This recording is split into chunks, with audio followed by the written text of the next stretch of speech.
Hello বন্ধুরা, সবাই কেমন আছো? আশা করছি সবাই অনেক অনেক ভালো আছো। তো আজকে আমি তাড়াতাড়ি স্নান করে এখন রান্নার দিকে যাব।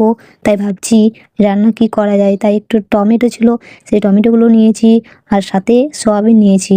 তো দেখা যাক কি রান্না করা যায়। আপাতত এইটুকু, তারপরে যদি আরো কিছু পাই রান্না, তো রান্নার প্রস্তুতি শুরু করা যাক। তার আগে আমি একটু বোতলে জল ভরে নিলাম, কারণ হচ্ছে জল তো খেতেই হবে। আর গরমের দিন আসছে, জল না খেলে তো আরো মুশকিল। আর আমি সত্যি অনেক জল খাই, কারণ আগে জল খেতাম না বলে আমার অনেক সমস্যা হয়েছে। সেই কারণে এখন আমি কি করি, অনেক জল খাই, অনেক পরিমাণ জল খাই। সবসময় জলের বোতল সঙ্গে রাখি। সেই জন্য রান্না করব বলে আগে থেকে জলটা ভরে নিচ্ছি।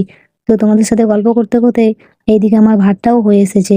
তাই কি করলাম, ভাতটা নামাবার আগে আমি কি করলাম, ভাতের হাঁড়ির কাঠে একটু পরিষ্কার করে নিলাম। কারণ কাঠে ভাত, জালে ভাত হয়েছে, তো সেই জন্য হাঁড়িটা দেখো কত কালি পড়ে গিয়েছে। তো ভাতটা নামিয়ে নিলাম, তারপরে মাছ ছিল সেগুলোকে ভেজে নিলাম। আর খুব তাড়াতাড়ি আমার রান্না কমপ্লিট। এখন আমি শুরু করব খাওয়া দাওয়া।